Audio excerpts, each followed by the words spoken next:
¿Cómo están, hermanos? Muy buenos días, que Dios me los bendiga. Saludos desde la ciudad de Chiclayo. Su servidor es el doctor Herbert Barco Paima, el facilitador para este nuevo curso que se llama Pedagogía Avanzada. Y queremos ingresar a la unidad número 1, ¿sí? Que se titula Principios que deben orientar la educación teológica, ¿no? La educación cristiana teológica. Cuando nos interiorizamos en,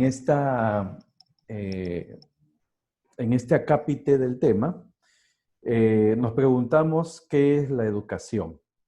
Y la educación indudablemente puede definirse como el proceso de socialización de los individuos, ¿no?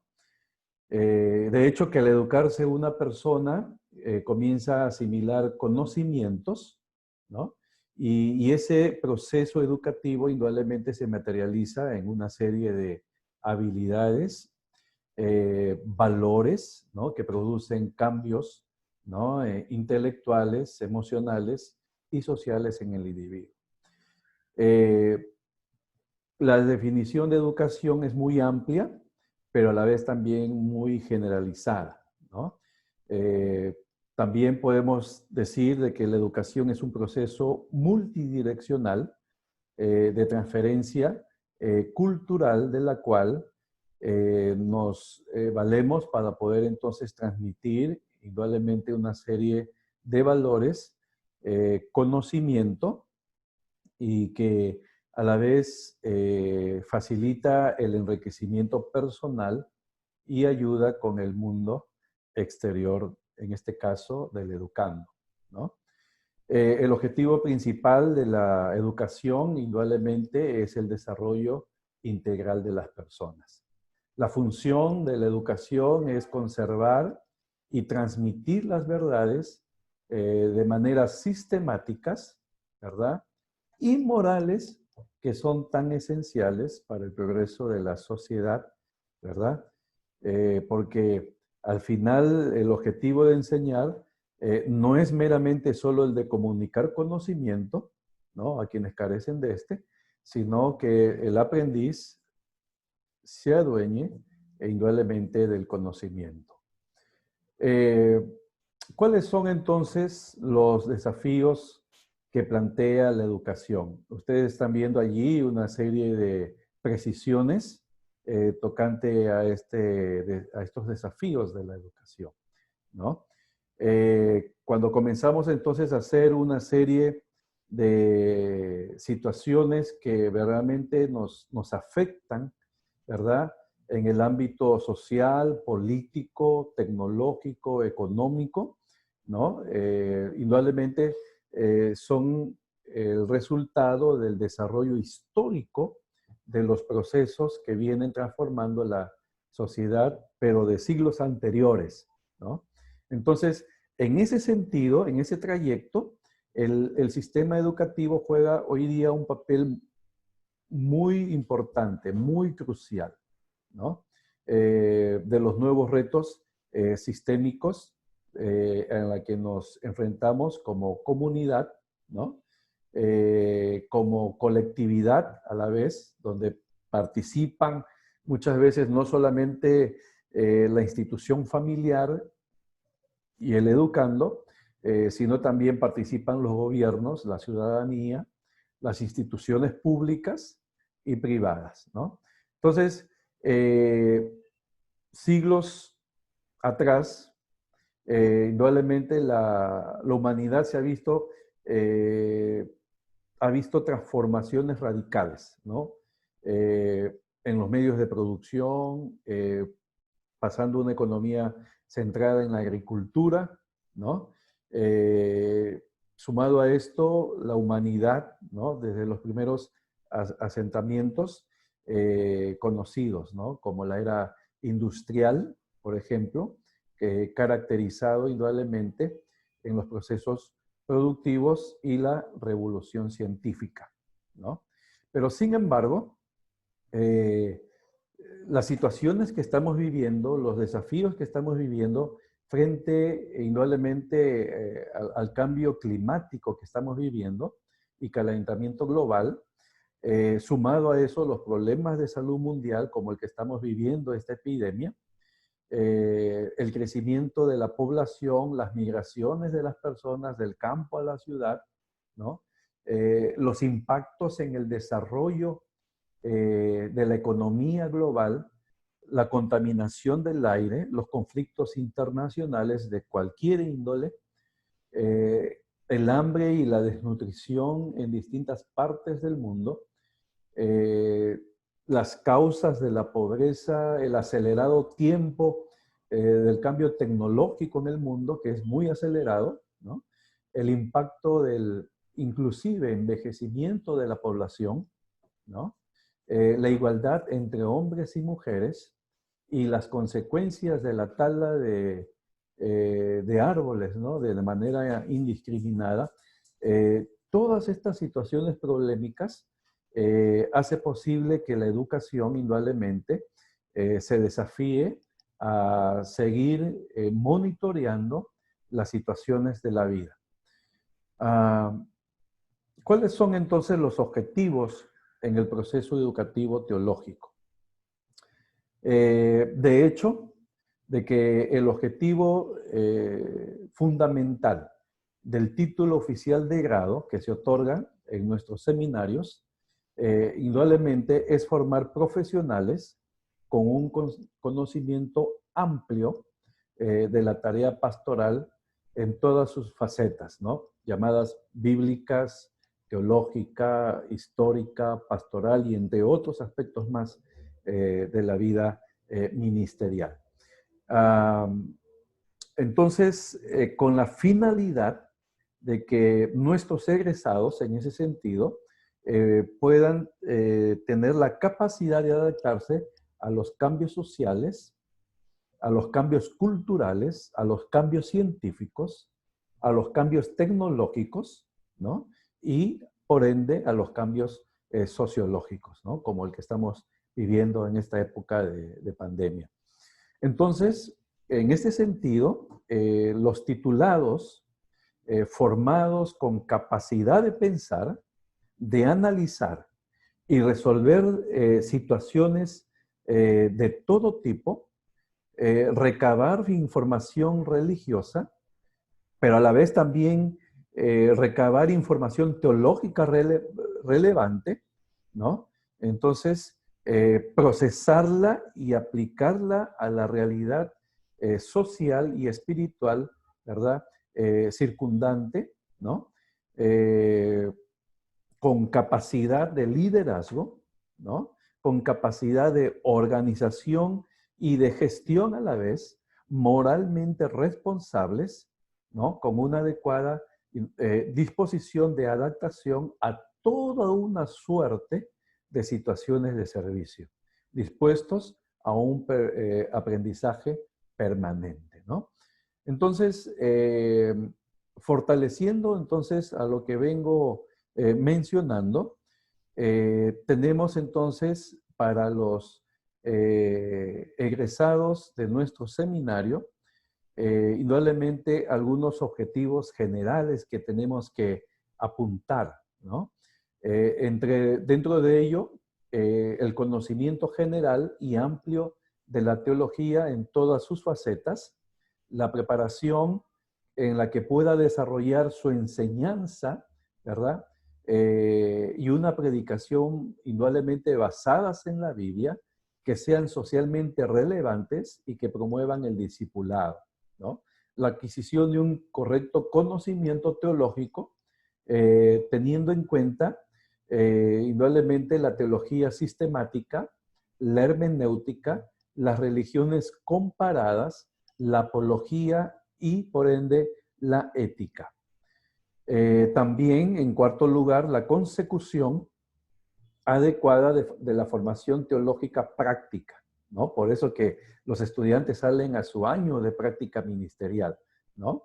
Pero en ese sentido, dentro de esta experiencia, desarrollar capacidades, indudablemente en homilética, en discipulado, en teología pastoral, ¿no?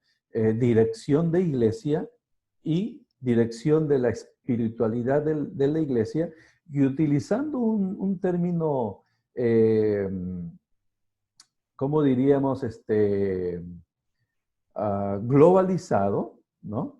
Ecuménico, ¿por qué no? Enseñar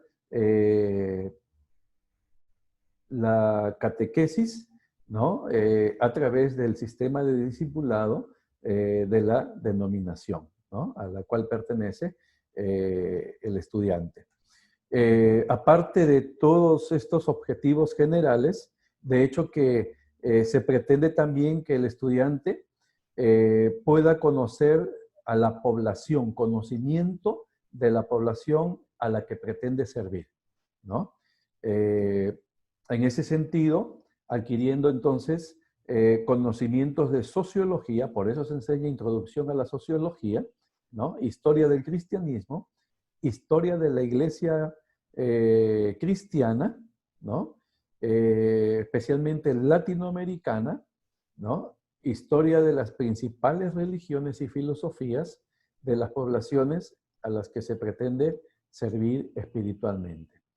Un objetivo general adicional es la adquisición de una formación práctica que incluye indudablemente las técnicas de evangelismo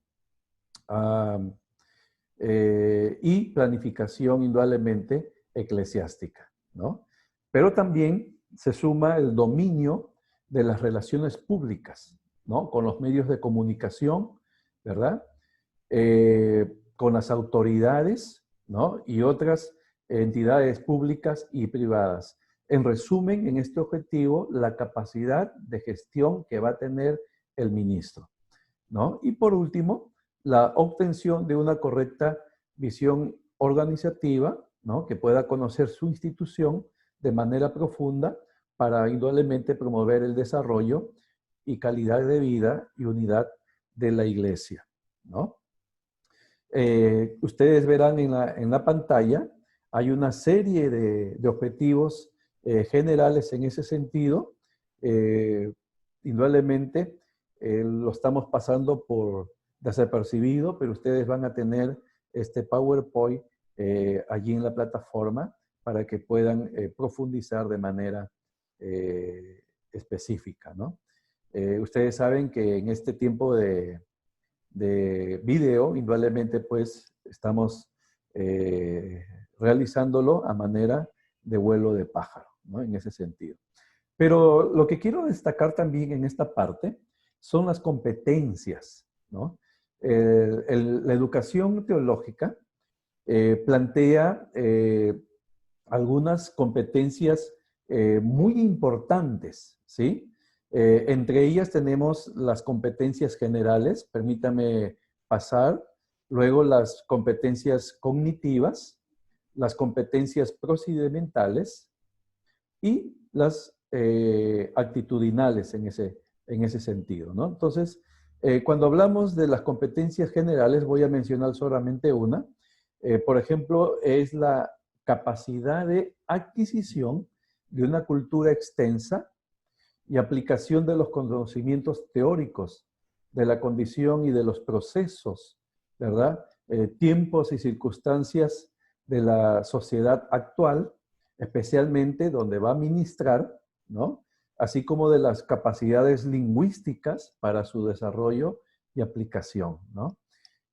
Aun cuando vaya a un contexto del mismo idioma, la forma en que se expresa, ¿verdad? Ese idioma en ese determinado lugar a veces va a ser diferente a la lingüística de origen en ese sentido, ¿no? Entonces ustedes van a profundizar repasando este PowerPoint o PPT, ¿sí? Acerca de estas competencias generales. Pero tenemos también las competencias cognitivas, ¿no? Que ya son competencias específicas, ¿no? Como que tiene que ver, por ejemplo, de las 5 o de las 4 que estoy mencionando aquí, por ejemplo, acreditar la comprensión de los conocimientos, ¿no? De teología y sus disciplinas auxiliares a la teología, ¿no? Aplicarlo a los menesteres profesionales mediante la elaboración y defensa de argumentos y resolución de problemas, ¿no? Entonces, este es una competencia netamente cognitiva, ¿no? Que le va a dar la capacidad al educando a poder entonces resolver situaciones muy específicas a la vez, ¿no? Entonces, ustedes van a profundizar en esto. Luego tenemos las competencias procedimentales. Una de ellas, por ejemplo, es la capacidad para leer y analizar e interpretar el texto bíblico traducido en sus lenguas originales, ¿no? Es por eso que estamos enseñando griego instrumental en el programa de licenciatura, ¿no? Para que el estudiante pueda tener indudablemente esta capacidad. Luego tenemos las competencias actitudinales, ¿no? Que tiene que ver indudablemente con la actitud del estudiante, ¿no? Una de ellas, por ejemplo, es la evidencia de vocación o llamamiento personal al ministerio evangélico, ¿no? Al ministerio integral, ¿no? Con un carácter equilibrado y estabilidad emocional. Ustedes se han dado cuenta indudablemente las situaciones que se han dado últimamente con respecto a los ministros, ¿no? Que tiene que ver indudablemente con la falta a la alta ética, ¿no? Del ministerio, ¿no? Muchos ministros se han visto involucrados en situaciones financieras, en situaciones que tienen que ver con el sexo opuesto, en situaciones que tienen que ver con la vulnerabilidad de niños y adolescentes, ¿no? Inclusive contra el patrimonio muchas veces institucional, ¿no? En ese sentido, ¿no? Entonces, hay una crisis, indudablemente, de la alta ética del ministro en la actualidad. Dentro de esta primera unidad también tenemos que hablar del proceso enseñanza-aprendizaje, ¿no? Enseñanza-aprendizaje, ahí está resumido como E-A, ¿no? Nos preguntamos, ¿qué relación hay entre motivación y aprendizaje, ¿no? La motivación, indudablemente, es un estado interno que activa, dirige y mantiene la conducta, ¿no? Con relación al aprendizaje, entonces, se habla de una motivación innata del ser humano por acceder a nuevos conocimientos que le permitan comprender indudablemente su entorno, ¿no? Recordemos de que el hombre por naturaleza, ¿verdad? Tiene motivación por aprender. Y hay que, en el buen sentido de la palabra, explotar esa naturaleza, ¿no? Esa actividad innata del ser humano. También quiero hablarles acerca ya de aspectos de especialidad, ¿verdad? Y quiero hablarles del puente cognitivo de Ausubel. Ausubel diferencia indudablemente dos tipos de aprendizajes que pueden ocurrir en el salón de clases, ¿no? Hablando en ese sistema, ¿verdad? Enseñanza-aprendizaje, ¿no? Él decía de que al modo en que se requiere el conocimiento. De hecho, que detrás de todo esto va a haber toda una metodología, todo una planificación, ¿no? Todo una currícula. Pero también el segundo aspecto, el relativo, ¿no? A la forma en que el conocimiento es subsecuentemente incorporado a la estructura de conocimientos o estructura cognitiva del educando, ¿no? De hecho que Ausubel, dentro de este planteamiento, digamos, pedagógico, ¿no? Utilizando un tanto la psicología cognitiva, De hecho, que este pedagogo fue defensor del método deductivo, ¿no? Rechaza indudablemente el supuesto piagetiano, ¿no? De que solo se entiende lo que se descubre, ¿no? Ya que también puede entenderse, ¿verdad?, lo que se recibe, ¿no? A través de lo que se recibe. Él llegó a decir, un aprendizaje es significativo cuando puede relacionarse de modo no arbitrario y sustancial, ¿no? Es decir, no al pie de la letra, ¿no? Con lo que el alumno ya sabe, ¿no? Entonces, para Ausubel, el aprendizaje, para que el aprendizaje sea significativo, entonces son necesarias al menos dos condiciones. La primera, el material de aprendizaje que debe de poseer, ¿verdad?, un significado en sí mismo, sus diversas partes de poseer relacionadas a cierta lógica, ¿no? Y la segunda, que el material resulte indudablemente potencialmente significativo para el alumno, ¿no? Este es algo muy importante. Continuamos, porque el tiempo nos está ganando en esta parte. Entonces, ¿qué significa en sí el aprendizaje significativo en esta posición de Ausubel?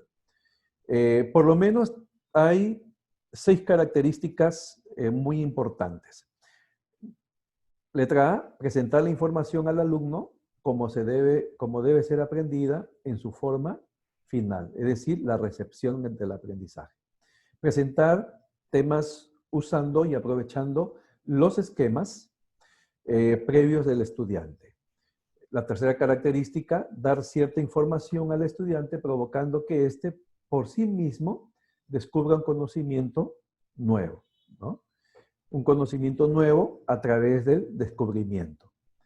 En cuarto lugar, proveer información, contenidos y temas importantes y útiles que den como resultado ideas nuevas en el alumno. En quinto lugar, mostrar materiales pedagógicos de forma coloquial y organizada que no distraigan la concentración del estudiante.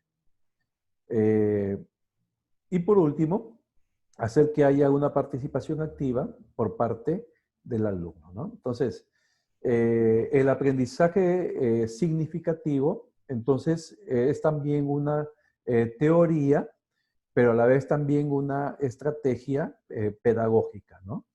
Indudablemente, las bases se encuentran indudablemente en Vygotsky, Brunner y Siemens, ¿no? Que han aportado indudablemente grandes conceptos a las tecnologías, especialmente de información, ¿verdad?, y comunicación, las llamadas TIC, ¿no? T-I-C. Entonces, el aprendizaje significativo, como ustedes están viendo en ese recuadro de su derecha, tiene indudablemente estas situaciones, estos elementos importantes como condiciones, inclusión, ¿no?, que es un punto muy fuerte, la asimilación, ¿verdad?, y los organizadores pedagógicos en ese sentido, ¿no? Entonces, el alumno se convierte en una estructura receptiva, pero que aporta a la vez, ¿no? Porque va descubriendo. También en esta parte de esta unidad número 1 tenemos que hablar del pensamiento creativo de Edward de Bono, ¿no? De la Universidad de Oxford. Edward de Bono indudablemente nació en 1933, fue escritor y psicólogo maltés titulado indudablemente por la Universidad de Oxford en los Estados Unidos. Casi todas sus aportaciones indudablemente están basadas en la premisa de aprender y enseñar a pensar, ¿no? Utilizando indudablemente técnicas de creatividad, técnicas de evaluación, ¿no? Y él va a mencionar dentro de su estrategia de aprendizaje, ¿verdad?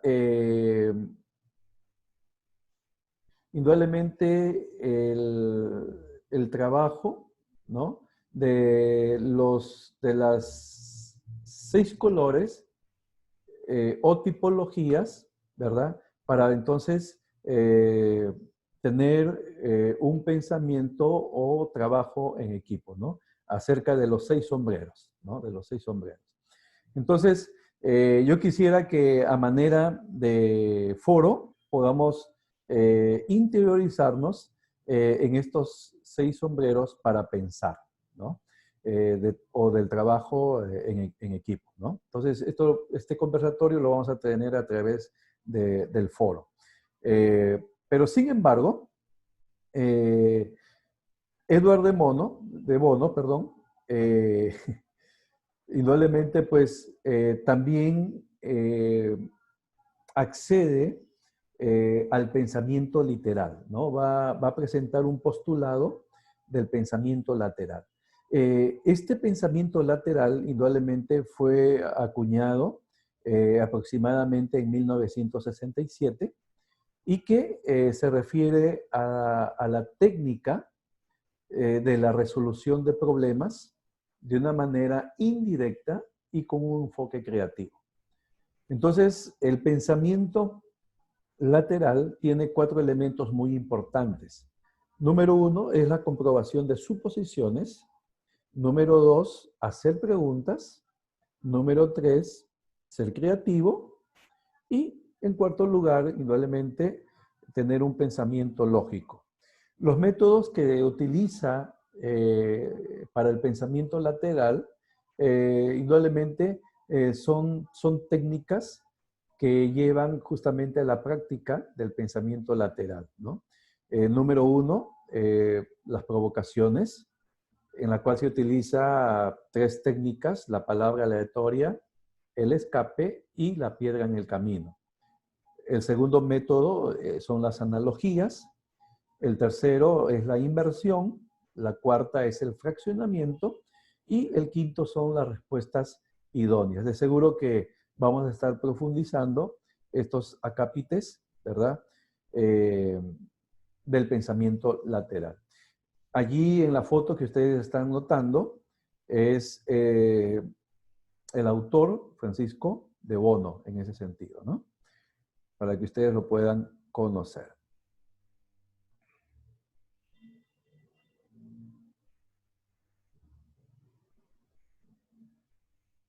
Muy bien, para mí ha sido un tiempo muy especial, que Dios me lo bendiga y continuamos con las siguientes unidades a través de cada uno de ustedes, sus exposiciones en la segunda y tercera unidad. Que Dios me los bendiga.